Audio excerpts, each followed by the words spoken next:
Standing in the cold, cold rain, I don't even feel the pain. Anything to step away, I know we could both do better. Wish you would've left me here, now I'm just controlled by fear. What's the point in our reflection, if you never look in the mirror? Counting the days until you're gone, waiting for us to carry on. Oh, I'm running, what am I running from? Time's going by, but where's the time going? I tried to give you everything, you took it all and took it for granted. If you're still falling out of love, maybe it's 'cause it's not enough.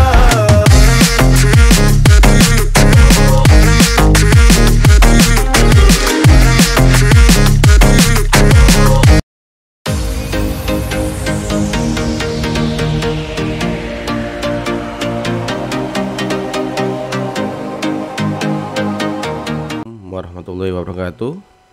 Berjumpa lagi dengan channel saya ZaWRT. Di sini saya akan membagikan untuk firmware LTS WRT ya, Orange R1 Plus LTS menggunakan kernel 5.1579 yang sebelumnya pakai kernel 5.1574. Sebenarnya hanya untuk penambahan beberapa di menu service ya teman-teman. Untuk area 2 HDD idle sama network share, dan dinasnya ada USB printer, AirClone, mungkin berguna untuk teman-teman yang mau sebagai media server ya.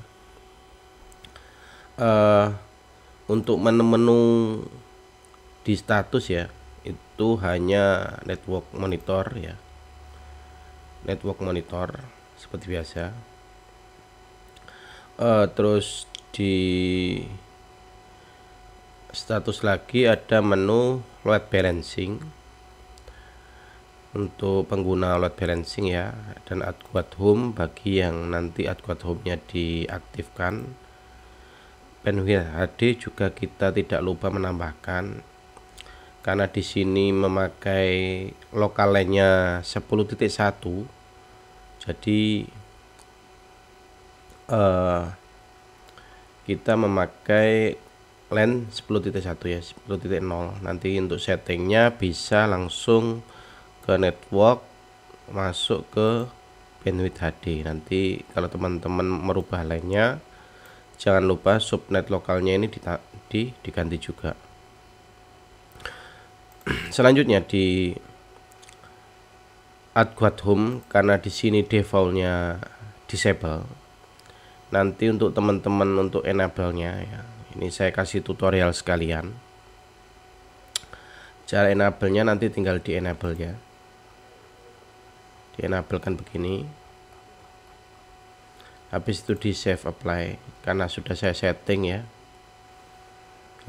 Nanti teman-teman tinggal di enable kan bagi pengguna AdQuad Home. Terus masuk ke log ya, kita cek. Berarti di sini sudah jalan kalau tulisannya seperti ini ya teman-teman. Kita masuk ke status ya, ke AdQuad Home-nya.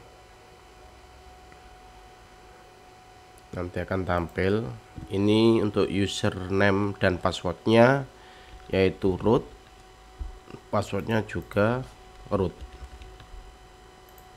Jadi untuk masuk ke Luci AdQuad Home-nya itu root, username dan passwordnya. Untuk setting DNS itu sudah saya setting teman-teman, jadi nanti teman-teman tinggal aktifkan saja. Di sini sudah saya setting sedemikian rupa. Nanti umpama teman-teman kurang cocok bisa diganti sendiri dengan klik list known DNS provider, nanti akan disediakan di sini. Untuk filter ya, DNS blocklist itu sudah saya tambahkan beberapa list ya DNS. Nanti kalau ada yang dihapus tinggal dihapus saja. Dan untuk DNS allow list yang whitelist ini sudah saya tambahkan yang slim, yang simple. Itu beberapa yang diperbolehkan atau tidak diblok itu lewat DNS Allolis.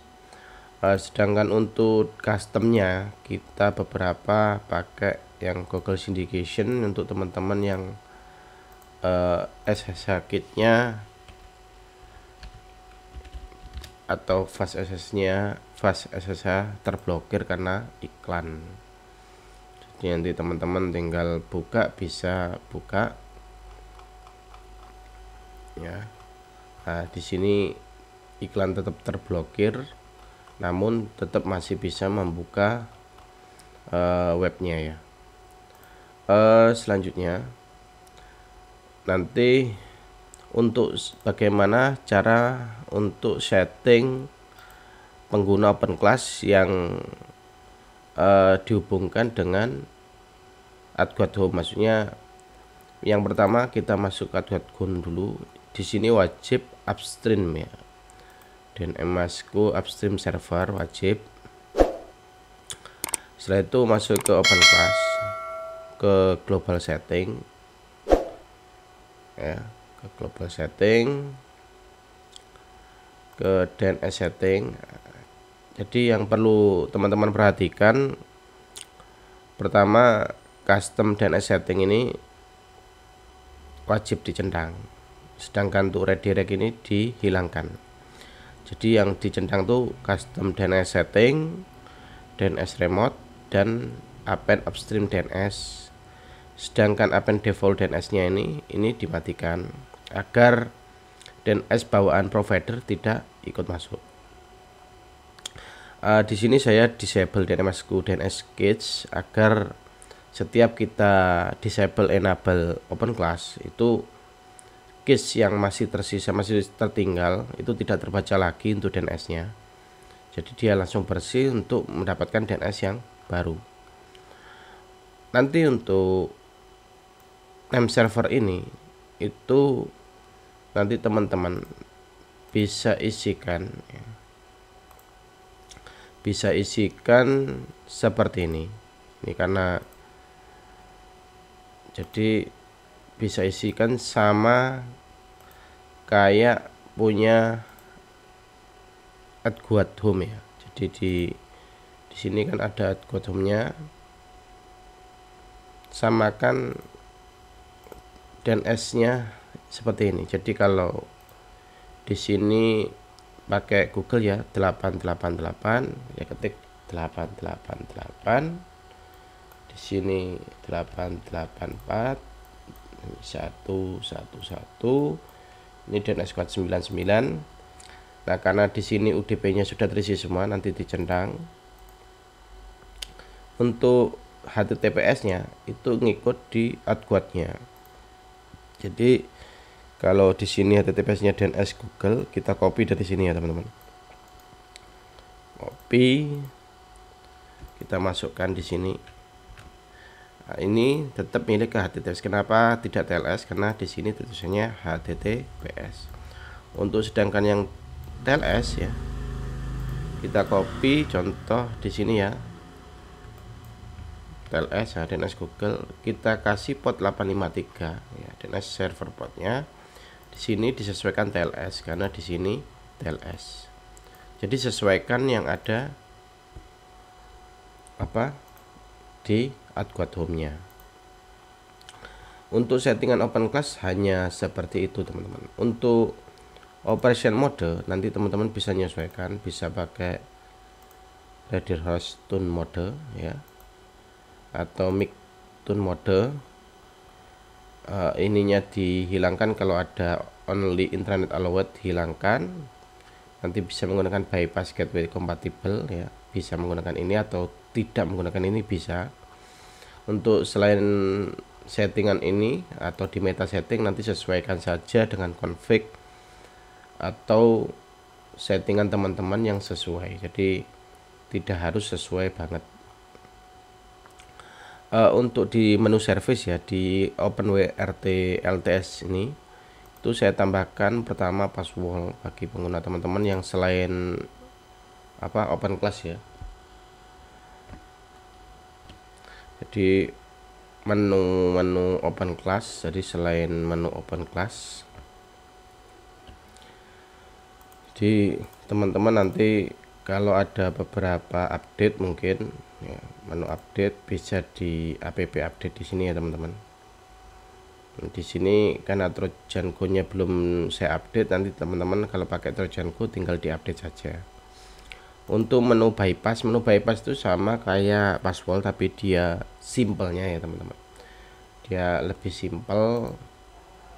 Mungkin penggunanya karena saya tidak menggunakan bypass, jadi saya tidak tahu secara settingnya. Saya hanya menambahkan menu-menu saja. Jadi untuk teman-teman nanti kalau mungkin bisa oprek-oprek ini ya, maksudnya mencoba bypass silahkan. Ini hampir sama kayak password.